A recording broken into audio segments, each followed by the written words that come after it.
साहित्य निधि में आज सुनिए विश्व के महान लेखकों की कहानियों की श्रृंखला में विलियम शेक्सपियर के प्रसिद्ध नाटक किंग लियर की कहानी हिंदी अनुवाद में। विलियम शेक्सपियर एक अंग्रेजी नाटककार, कवि और अभिनेता थे। उन्हें व्यापक रूप से अंग्रेजी भाषा का सबसे बड़ा लेखक और दुनिया का प्रमुख नाटककार माना जाता है। विलियम शेक्सपियर ने ऐसी कालजयी रचनाएं रचीं जो मानव स्वभाव पर अपनी गहन अंतर्दृष्टि और चिरस्थायी साहित्यिक प्रतिभा के साथ दुनिया भर के दर्शकों और पाठकों का मनोरंजन करती रहती हैं। सरल, रोचक और पठनीय भाषा में लिखी ये कहानी अवश्य ही आपको शेक्सपियर के मूल नाटक पढ़ने के लिए प्रेरित करेगी। प्रस्तुत है किंग लियर नाटक की कहानी का हिंदी अनुवाद। बहुत दिनों की बात है कि इंग्लैंड में लियर नाम का एक राजा राज करता था। राजा के महल थे, रानियां थीं, नौकर थे, नौकरानियां थीं, सब कुछ था, किंतु उसके कोई संतान न थी। इसी चिंता में वो सदा डूबा रहता था।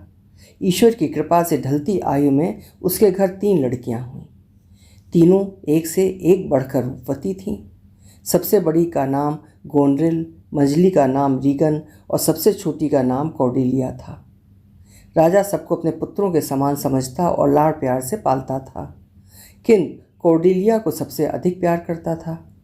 ज्यों ज्यों वे सयानी होती गईं, राजा उनके लिए अच्छे से अच्छा वर ढूंढकर उनका विवाह करता गया।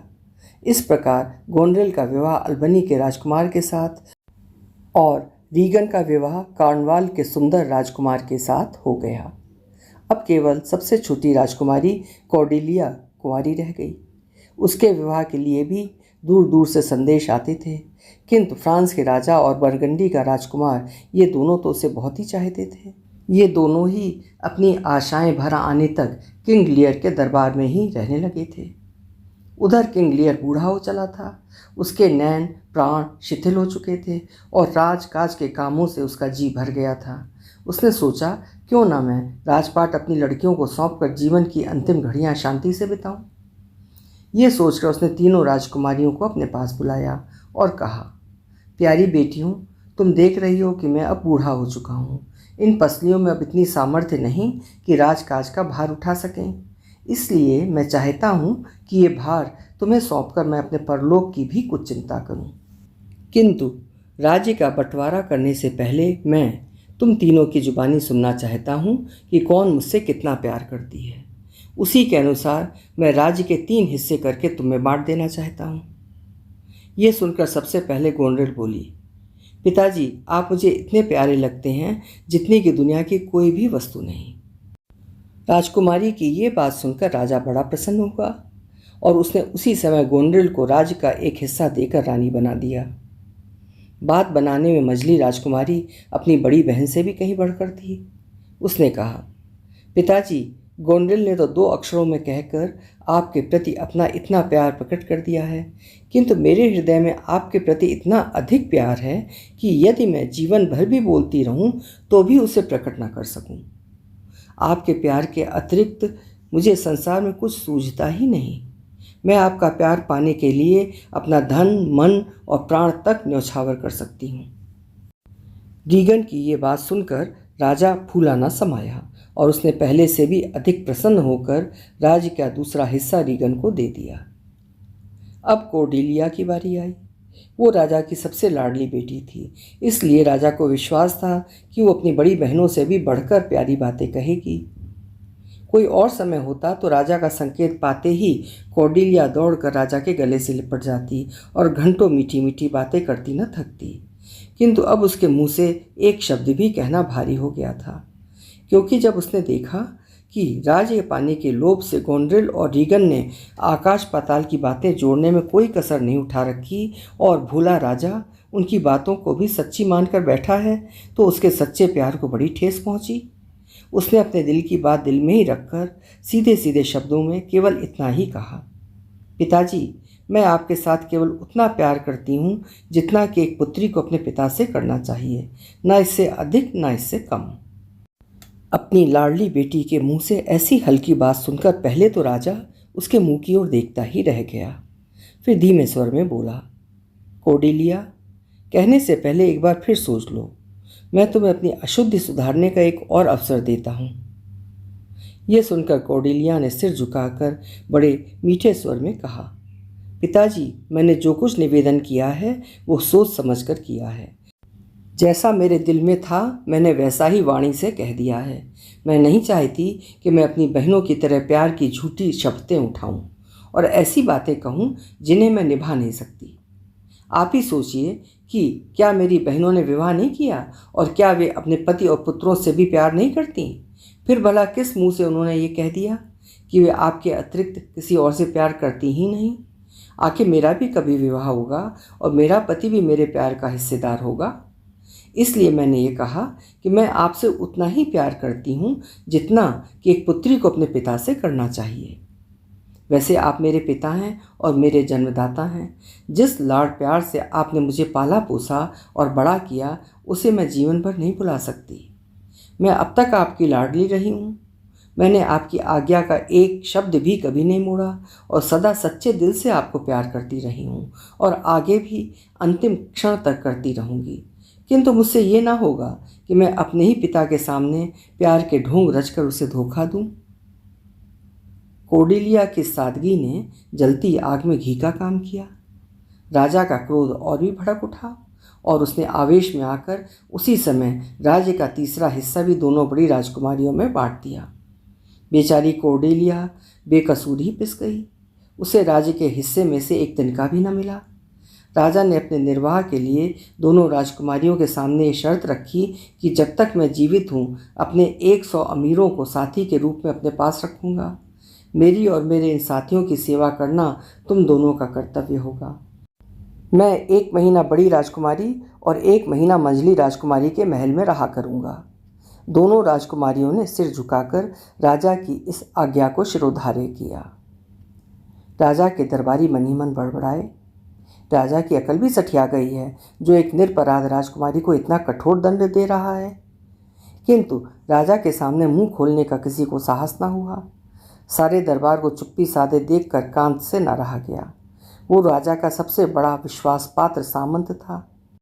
उसने राजा को इस नम्र शब्दों में किंतु स्पष्ट कह दिया कि जिन्हें वो प्यार की मूर्तियां समझे बैठा है वे भीतर से खोखली हैं और जिसे वो अपराधिनी कहकर ठुकरा रहा है वही उससे सच्चा प्यार करती है। कांत की बात को राजा सदा ब्रह्म वाक्य के समान सत्य समझता था, किंतु आज वो भी उसे विष की तरह कड़वी लगने लगी। उसने कौडिल्या से पहले कांत को ही देश से बाहर निकल जाने की आज्ञा दे दी। बेचारा कांत कौडिल्या को भगवान के सहारे छोड़कर किसी अनजाने देश की ओर चल दिया। अब राजा ने कौडिल्या के दोनों प्रेमियों को बुलवाया और पूछा, राजकुमारों, क्या अब भी तुम कौडिल्या से प्रेम करते हो? अब वो अपराधिनी है, कंगाल है और दर दर की भिखारिन है। तुम में से जो अब भी विवाह करना चाहता है वे आगे आ जाए। ये सुनकर बरगंडी के राजकुमार ने स्पष्ट कह दिया, मैं तो एक राजकुमारी से ब्याह करने के लिए आया था, भिखारिन से नहीं। यह सुनकर सबके देखते देखते ही फ्रांस का राजकुमार आगे बढ़ा। वो कौडिल्या के हाथ को हाथ में लेकर बोला, चलो मेरे साथ चलकर फ्रांस के सुंदर देश की साम्राज्ञी बनो। ये देश तुम्हारे रहने योग्य नहीं। कौडिल्या ने बरसती आंखों से अपने प्यारे पिता से विदा ली और बहनों की ओर देखकर कहा, लो बहनों, मैं तो चली, किंतु ध्यान रखना कि मेरे पीछे पिताजी को तनिक भी कष्ट न होने पाए। गोंड्रिल ने चिढ़ते हुए कहा, बस बस रहने भी दे। तू अपने दूल्हे को खुश करने की सोच। हम स्वयं खूब जानती हैं कि हमें क्या करना चाहिए और क्या नहीं। कौडिल्या से अब और सुनते न बना। वो मन ही मन पिता के कल्याण के लिए भगवान से प्रार्थना करती हुई वहाँ से विदा हुई। इधर शर्त के अनुसार किंग लियर अपने अमीरों के साथ बड़ी राजकुमारी गोंड्रिल के महल में रहने लगा। उसे वहाँ रहते अभी महीना समाप्त भी न होने पाया था कि गोंड्रिल के रंग ढंग बदलते हुए दिखाई दिए। दोनों को मिले हुए कई कई दिन बीत जाते। राजा मिलना चाहता तो 100 बहाने बनाती। वो स्वयं उससे मिलने जाता तो माथे पर त्योरियां डालकर बोलती। मतलब ये कि अब वो उसे बुढ़ा कहकर एक बोझ सा समझने लगी थी। वो नौकर नौकरानियों के सामने भी बड़बड़ाती। ना जाने बुढ़े की अक्ल में क्या समाया है कि इन 100 मुस्टंडों की फौज को मेरे घर में ला बिठाया। महल ना हुआ कबाड़ खाना हुआ। वो अपनी उम्र भोग चुका है, अब उसे इन फिजूल खर्चों से क्या मतलब। उसे अपने लिए 2 रोटी से मतलब रखना चाहिए और भगवान का नाम लेकर शुक्र करना चाहिए कि बुढ़ापे में हम ही उसका सहारा हैं। राजकुमारी की देखा देखी नौकर चाकर भी राजा की सेवा से जी चुराने लगे। अचरज नहीं कि ऐसा करने के लिए स्वयं गोंड्रेल भी उनकी पीठ थपथपाया करती थी। बेचारा राजा पंख कटे पक्षी की भांति असहाय होकर दुख के दिन बिताने लगा। उधर कहने को तो सामंत कांत राजा की आज्ञा पाकर परदेश चला गया था, परंतु वो अपनी पहनी आंखों से पहले ही देख चुका था कि राजा पर कौन सी विपत्ति आने वाली है। इसलिए सच्चा स्वामी भक्त होने के कारण उसने राजा को गोंड्रेल और रीगन के रहम पर अकेले छोड़ देना उचित न समझा। एक दिन वो गरीब नौकर का वेश बदलकर राजा के पास आया और हाथ जोड़कर खड़ा हो गया। उसे देखकर राजा को संदेह तक न हुआ कि ये उसका वही पुराना शाही वजीर कांत है। गहरी सांस भरकर उसने कहा, बाबा क्या चाहते हो? कांत ने दीन स्वर में कहा, श्रीमन नौकरी। राजा बोला, बाबा नौकरी चाहता है तो किसी रईस के घर जा। अब लियर तो स्वयं ही दूसरों के टुकड़ों का दास है, वो किसी को नौकर क्या रखेगा। अब धन धान्य और राजपाट की स्वामिनी गोंड्रेल है। महाराज मुझे धन नहीं चाहिए, मैं रूखी सूखी खाकर धरती पर ही पड़ा रहूँगा। मुझे केवल पेट का सहारा चाहिए। क्या काम करना जानते हो? राजा ने पूछा। श्रीमन रोटी पकाने, झाड़ू देने, कपड़े धोने से लेकर मेहमानों की खातिरदारी तक सब कुछ करना जानता हूँ। फिर अनुरोध करता हुआ बोला, श्रीमन सुनकर क्या करिएगा, अपनी सेवा में रखकर देख लीजिए। दिखाई तो बड़े निपुण देते हो, किंतु तुम्हारा नाम क्या है? राजा ने पूछा। श्रीमन मुझे कायस कहते हैं। इसके पश्चात राजा ने सचमुच उसे दीन कायस समझकर अपने निजी नौकर रख लिया। अपनी स्वामी भक्ति प्रकट करने के लिए कायस को अवसर की अधिक प्रतीक्षा न करनी पड़ी। संयोगवश पहले ही दिन कायस के देखते देखते एक शाही नौकर ने राजा को उल्टे सीधे उत्तर दिए और उसे घूर घूर कर देखा। कायस ने आओ देखा ना ताओ और उस नौकर को जूते मार मार कर एक नाली में पटक दिया। विपत्ति के दिनों में ऐसे स्वामी भक्त नौकर को पाकर राजा का मन दिनों दिन उसकी ओर खींचने लगा। कांत के अतिरिक्त पुराने नौकरों में से एक शेख चिल्ली भी राजा के साथ बच रहा था। जब राजा का जी बहुत उदास होता तो वो अपनी अटपटी तुकबंदियाँ सुनाकर राजा का जी बहलाया करता। वो राजकुमारियों पर ताने कसता और राजा के भोलेपन की हंसी उड़ाया करता। जैसे, एक आँख से हंसे कुंवरियाँ, एक आँख से रोएं, भोले राजा लुट लुट कर भी आँखें मूंदे सोएं। छोड़ो राजा जी रजाई, खेलो आँख मिचौनी, पक्के शेख चिल्ली बन जाओ, जोड़ी सजे सलोनी। ये दोनों सेवक राजा को प्रसन्न करने का बहुत यत्न करते, किंतु अकेली राजकुमारी ही उसका जी जलाने को बहुत थी। एक दिन वो झल्लाई हुई कमरे में आई और बोली, पिताजी दया करो और अपने वजीरों से मेरा पिंड छुड़वाओ। राज दरबार ना हुआ चंडू खाना हो गया। ये फिजूल खर्ची और भीड़ भड़क्का अब मुझसे और नहीं सहा जाता, बहुत हो चुका। अब इतनी बड़ी फौज के साथ अधिक देर तक आपको अपने महल में रखना मेरे बस का नहीं। ये सुनकर राजा की नस नस में आग लग गई और उसने उसी समय सईसों को रथ तैयार करने की आज्ञा दी। पलक झपकते ही तैयारियां सब हो गईं। राजा दाएं बाएं अपने 100 वजीरों सहित हृदय में बड़ी आशाएं लेकर मंझली राजकुमारी रीगन के महल की ओर चला। विदा होने से पहले राजा ने भर्राए हुए स्वर में भगवान से दुआ मांगी, हे भगवान, यदि तू सच्चा न्यायकारी है तो इस दुष्टा के कभी कोई संतान ना हो। यदि कोई हो भी तो ऐसी कि वो इसे जीवन भर संताप की उसी आग में जलाती रहे जिसमें ये मुझे जला रही है, ताकि इसे भी पता चले कि कृतज्ञ संतान का दुख 100 बिच्छुओं के डंक से भी अधिक दुखदायी होता है। राजा को इस प्रकार जाते देखकर गोंड्रेल ने संतोष की सांस ली और झटपट एक पत्र लिखने बैठ गई। प्रिय बहन रीगन, ये पंक्तियाँ लिखते समय स्वयं मेरा हृदय अपने वश में नहीं, क्योंकि अभी अभी महाराज मुझसे रूठकर तुम्हारे महल की ओर प्रस्थान कर चुके हैं। शायद तुम सोचती होगी कि 1 महीना समाप्त होने से पहले ही मेरे महल से महाराज के चल देने में मैं ही कारण हूँ और मुझसे ही उनकी सेवा में त्रुटि हुई होगी। तुम्हें या किसी अन्य को भी ऐसा भ्रम होना स्वाभाविक ही है, इसलिए मैं सारी परिस्थिति से तुम्हें परिचित कराना चाहती हूँ। तुम जानती हो कि शर्त के अनुसार महाराज को 1 महीना मेरे महल में रहना चाहिए था। वे 1 महीना क्या, जीवन भर भी रहते तो मुझे कोई आपत्ति ना होती, किंतु उनके 100 वजीरों से भी कैसे निभाती। एक एक वजीर एक एक महाराज के समान है। उनकी सेवा के लिए हर समय सेवकों की पलटनें तैयार रहें, शराब की बोतलें खुली रहें और कोष का सारा रुपया पानी की तरह बहता रहे। क्या तुम मेरी जगह होती तो ये सब सहन करती? कभी नहीं। और मुझे निश्चय है कि कोई भी इसे सहन नहीं कर सकता। अब महाराजा वृद्ध हैं, उन्होंने अपनी सारी आयु मनमानी करने में बिताई है। मनुष्य का एक समय ऐसा भी आता है जब उसे किसी दूसरे की भी माननी पड़ती है, उसे दूसरों के नीचे दबकर भी रहना पड़ता है। अब तुम ही सोचो कि यदि मैंने महाराज को इस फिजूल खर्ची को रोकने के लिए कहा है तो क्या बुरा किया। महाराज ने इसे अपना अपमान समझा और मुझसे रूठ कर चले गए। मुझे अब भी विश्वास है कि महाराज मेरी प्रार्थना को कभी ना ठुकराते यदि उन्हें बहकाने वाले खुशामदी उनके चारों ओर ना होते। वे बहकाते भी क्यों ना, उनकी ठकुराई जो छिनी जा रही थी। फिर महाराज को तुम पर बड़ा गुमान था।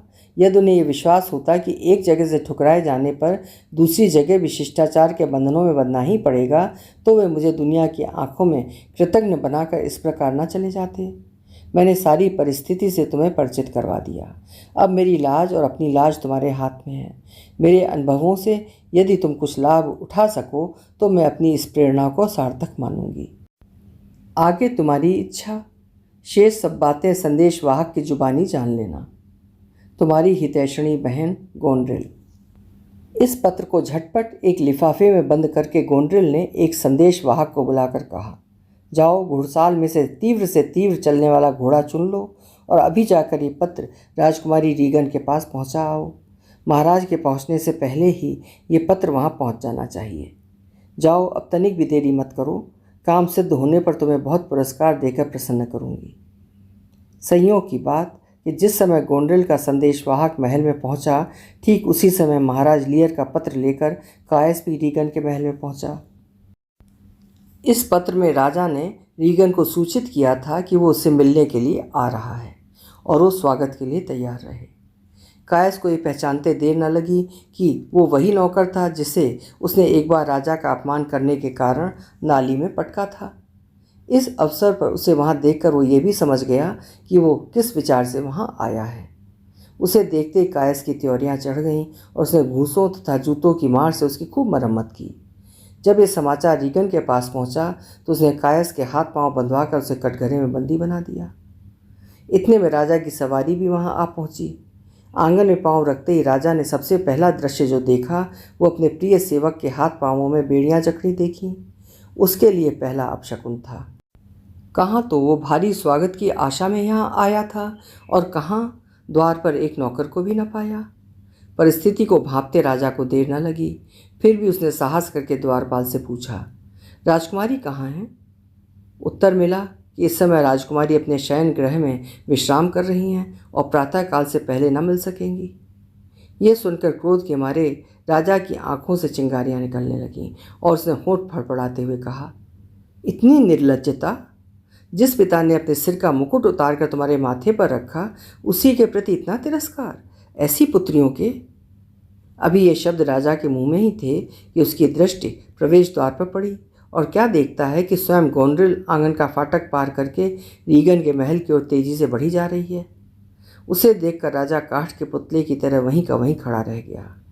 सहसा रीगन महल से निकली और राजा को वहीं खड़ा छोड़कर गोंड्रिल के हाथ में हाथ डालकर उसे भीतर लेवा ले गई। अब राजा से ना रहा गया।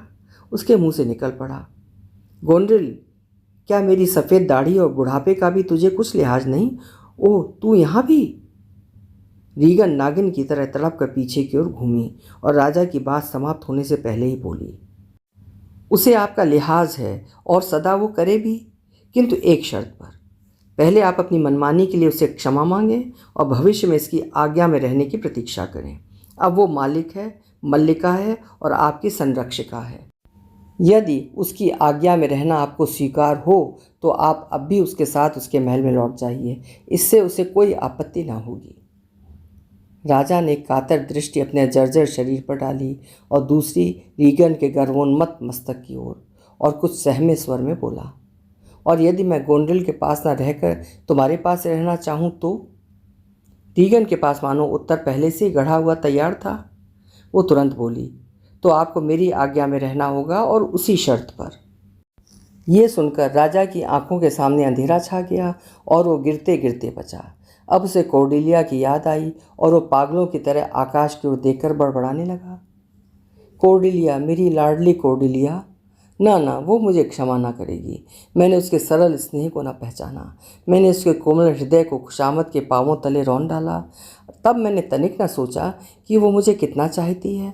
मुझे जरा भी उदास देखकर उसका फूल सा चेहरा कुम्हला जाता था और वो घंटों मेरे सिरहाने बैठकर अपने नन्हे नन्हे हाथों से मेरे सिर को सहलाते हुए पूछती थी, पिताजी बोलते क्यों नहीं, कहाँ दर्द है, मुझे बताओ, नहीं तो मैं रो पड़ूंगी। कितना रस था उसकी वाणी में। उसके कोमल स्पर्श से मेरा रोम रोम खिल जाता और मैं उसकी मीठी मीठी बातों में ऐसा खो जाता कि मानो स्वप्न लोक में विचरण कर रहा हूँ। मुझसे विदा होते समय उसने कितनी कातर दृष्टि से मेरी ओर देखा था, जैसे कि घायल कबूतरी शिकारी की ओर देखती है। हाय, उस समय मेरा हृदय क्यों ना फट गया, मेरी जीभ क्यों ना जल गई, जो मैंने उस निरपराधिनी को देश से निकल जाने की आज्ञा दे दी। हाय, अब मैं कौडिल्या को फिर कैसे पाऊँ। मुझे विश्वास है कि यदि वो मुझे इस अवस्था में रोते देख ले तो अपना सारा तिरस्कार, अपनी सारी विपत्तियाँ और मेरे सारे अपराध भूल कर वो मेरे गले से चिपट जाए और गर्म आंसुओं की धारा से मेरे हृदय के दुख को धो डाले। इधर राजा की आंखों से आंसुओं की बरसात हो रही थी, उधर आकाश में सहसा घनघोर घटाएं गिराईं। क्षण भर में तूफान गरजने लगे, बिजलियां कड़कने लगीं और आसमान कटकर धरती पर उतरने लगा। चिड़ियाँ घोंसलों में छिप गईं और घरों के कुत्ते बिल्लियाँ भी सिमट कर कोनों में जा बैठे। यदि कोई खुले आकाश तले खड़ा था तो वो था किंग लियर, वही लियर जिस पर छत्र तानने के लिए आज से कुछ ही दिनों पहले सहस्रों हाथ आगे बढ़ते थे और जिस पर चमर डुलाने में लाखों अमीर अपना अहोभाग्य समझते थे। आज वही लियर नंगे आकाश तले खड़ा है और उसकी ओर कोई देखता नहीं। हाय कृतज्ञता। शोक की अंतिम सीमा तक पहुंच जाने पर मनुष्य का विवेक जाता रहता है। लियर भी पागलों की तरह ये बड़बड़ाता हुआ तूफान में कूद पड़ा। आंधियों तूफानों, जाओ और घिर घिर कर आओ, तूफानों बहो और इतने वेग से बहो कि आकाश फट जाए और धरती हिल जाए। घटाओं बरसो और इतने जोर से बरसो कि धरती का पाप तुम्हारी लहरों में समा जाए। संसार से मनुष्य और कृतज्ञता का नाम सदा के लिए मिटा दो। तूफानों को चीरता हुआ राजा अंधियारे में खो गया।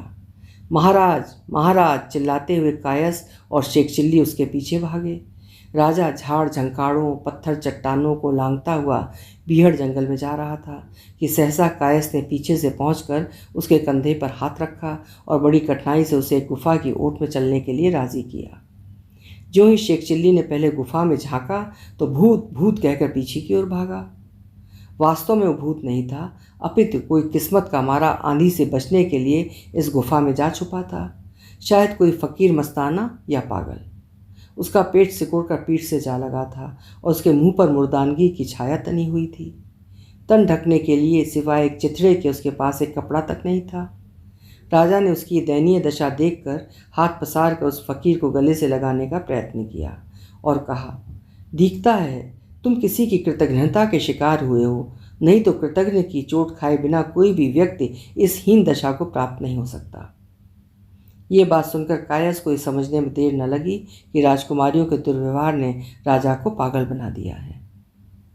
कायस ने अब देर करना उचित न समझा और थोड़ी देर के लिए राजा को शेख चिल्ली के हवाले करके स्वयं नगर की ओर गया और दूसरे दिन पौ फटने से पहले पहले राजा के पुराने अंचरों में से कुछ ऐसों को साथ लेकर आया जो अब भी राजा के लिए प्राण देने को उद्यत थे।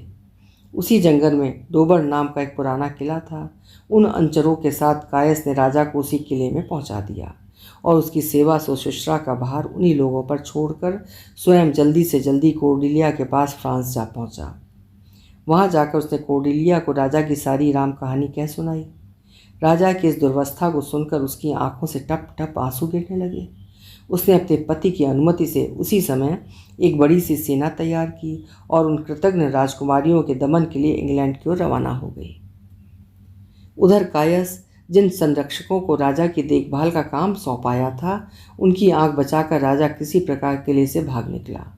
जब कॉर्डेलिया इंग्लैंड पहुंची तो डोबर की ओर आते हुए उसके सैनिकों ने राजा को आसपास के खेतों में पागलों की तरह चक्कर काटते हुए देख लिया। उसने जंगली घास का एक मुकुट बनाकर सिर पर पहन रखा था और झाड़ियों तथा पेड़ पौधों को संबोधित कर कर कह रहा था, राजा मैं हूँ, राजा मैं हूँ। अपने प्यारे पिता को इस विक्षिप्त दशा में देखकर कॉर्डेलिया का हृदय टुकड़े टुकड़े हो गया।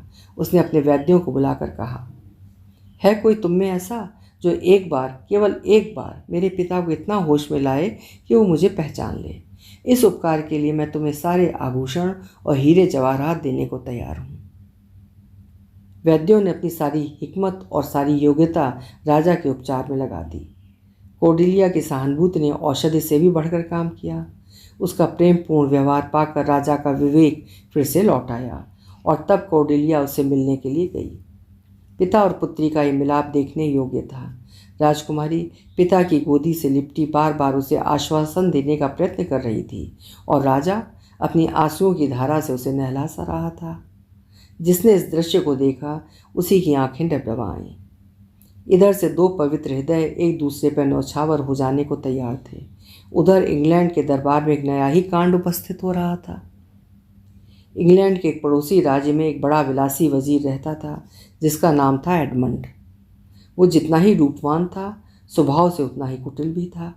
पिता का देहांत हो जाने पर उसने राज्य के लोभ में अपने बड़े भाई की हत्या कर दी और स्वयं सिंहासन का स्वामी बन बैठा था। संयोगवश वो अभी कुंवारा था। एडमंड के रूप की प्रशंसा गोंड्रिल और रीगन के कानों तक पहुंच चुकी थी। दोनों बहनों ने कॉर्डेलिया को सेना सहित राजा की सहायता के लिए आया सुनकर एक बहुत बड़ी सेना तैयार की और उसे ग्लॉसेस्टर के नेतृत्व में कॉर्डेलिया का सामना करने के लिए डोबर की ओर भेजा। इसी बीच सहसा मंझली राजकुमारी रीगन के पति राजकुमार कार्नवाल का देहांत हो गया। उसे अब अपना प्रेम प्रकट करने का उचित अवसर मिल गया और उसने तत्काल ही एडमंड से अपना विवाह रचाने की घोषणा कर दी। बड़ी राजकुमारी गोंड्रिल ने यह सुना तो मारे डाह के उसकी छाती पर सांप लौटने लगे। पिता के बाद अपने पति का प्रेम भी वो ठुकरा चुकी थी और अब इस बिगड़े रईस एडमंड को अपने प्रेम पाश में बांधना चाहती थी। उसकी इस राह में यदि कोई बाधा थी तो वो थी उसकी छोटी बहन रीगन। गोंड्रिल ने उसे विष देकर अपना मार्ग निष्कंटक बना लेना चाहा। उसने रीगन को विष दे दिया। उधर एडमंड के साथ उसकी गुप्त प्रेम कहानी और रीगन की हत्या का समाचार गोंड्रिल के पति को मिल गया। इन दोनों अपराधों के कारण उसने गोंड्रिल को कारागार में बंद कर दिया, जहां उसने अपने गले में फांसी लगा ली। इस प्रकार प्रातःकाल रीगन ने तड़प तड़प कर प्राण दे दिए और दूसरे सायंकाल गोंड्रिल ने अपने जीवन का अंत कर लिया। विधि के विधान के अनुसार दोनों राजकुमारियों ने अपनी अपनी कृतघ्नता का फल पाया और किंग लियर के संतृप्त हृदय से निकली आह सत्य सिद्ध हुई। उधर ग्लॉसेस्टर को सेना सहित आते सुनकर कॉर्डेलिया उससे लड़ने के लिए स्वयं युद्ध क्षेत्र में आ उपस्थित हुई। कहाँ भोली भाली कॉर्डेलिया, कहाँ वो धूर्त ग्लॉसेस्टर। कॉर्डेलिया उसकी कुटिल चालों को न समझ सकी और एक अंधियारी रात में सोते सोते बंदी बना ली गई। वहीं उसने पिता की मंगल कामना करते हुए अपने प्राण त्याग दिए। राजा ने एक कान से उन कृतज्ञ राजकुमारियों का अंत सुना और दूसरे कान से इस पितृवत्सला कॉर्डेलिया का बलिदान। इतने बड़े आघात को राजा का कोमल हृदय सहन न कर पाया और अपनी लाडली पुत्री कॉर्डेलिया का नाम पुकारते पुकारते उसने भी अपने प्राण त्याग दिए। कहते हैं कि उन दोनों की एक समय, एक घड़ी और एक स्थान पर अंत्येष्टि की गई। भगवान के घर में देर भले ही हो किंतु अंधेर नहीं होता। दुराचारी ग्लॉसेस्टर का सितारा चमक उठा था किंतु अधिक देर के लिए नहीं। बुझती दीप शिखा के समान वो एक बार ही चमक कर बुझ गया। अभी आप सुन रहे थे विलियम शेक्सपियर का प्रसिद्ध नाटक किंग लियर की कहानी हिंदी अनुवाद में।